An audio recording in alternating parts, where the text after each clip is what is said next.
এই মুহূর্তের গুরুত্বপূর্ণ খবর, নিয়োগ মামলার বিচার শুরু। নিয়োগ মামলায় নয়া নির্দেশ বিচারপতি অভিজিৎ গঙ্গোপাধ্যায়ের।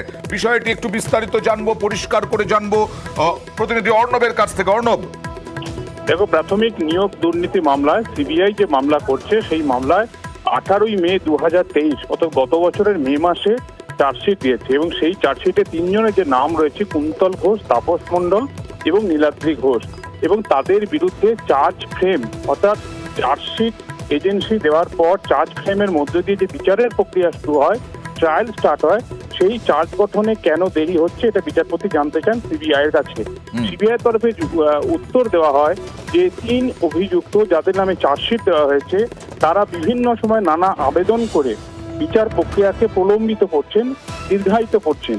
এরপরে বিচারপতি অভিজিৎ গঙ্গোপাধ্যায় আজকে নির্দেশ জারি করেছেন যে এই প্রাথমিক নিয়োগ দুর্নীতি মামলায় 3 জনের বিরুদ্ধে চার্জশিট রয়েছে, সেই 3 জন চার্জশিটে তাদের যদি কোনো কিছু বক্তব্য থাকে, আবেদন করার থাকে, সেই আবেদন আগে কলকাতা হাইকোর্টের বিচারপতি অভিজিৎ গঙ্গোপাধ্যায়ের বেঞ্চে করতে হবে। আদালত সবুজ সংকেত দিলে, হাইকোর্ট সবুজ সংকেত দিলে, তাহলে সেই আবেদন নিম্ন আদালতে সেটা অর্থাৎ সিবিআই আদালতে সেটা গ্রাহ্য হবে বা সেটা উপরে ট্রায়ালের উপরে আবেদন হিসেবে গ্রাহ্য হবে।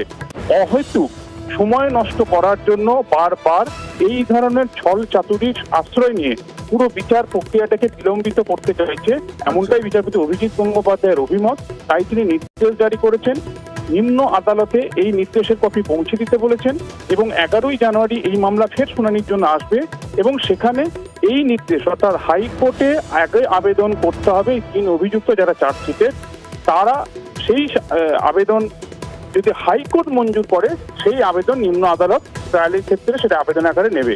অর্থাৎ এক কথায় নিম্ন আদালতে করতে হবে।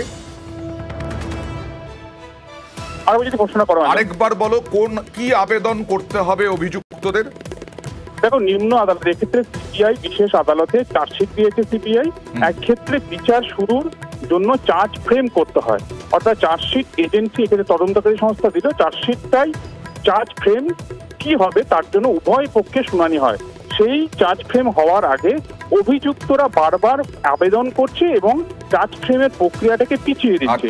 এই বিষয়টি জানার পরই বিচারপতি অভিজিৎ গঙ্গোপাধ্যায় নির্দেশ জারি করলেন, আগে এই চার্জশিটের 3 অভিযুক্ত তাপস মণ্ডল, কুন্তল ঘোষ, নীলাদ্রি ঘোষ, তাদের আগে কলকাতা হাইকোর্টে বিচারপতি অভিজিৎ গঙ্গোপাধ্যায়ের কাছে আবেদন করতে হবে।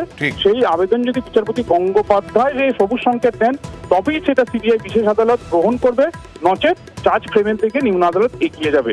এবং এই আজকের নির্দেশের পর মনে করা হচ্ছে প্রাথমিক নিয়োগ দুর্নীতি মামলায় বিচারের প্রক্রিয়া আরো দ্রুত হবে। তোমাকে সঙ্গে থাকতে বলবো, কারণ আমরা এই খবরেই থাকবো। এরপরে হেডলাইন্স, একটা ছোট্ট কয়েক সেকেন্ডের বিরতির পর ফিরে আসছি।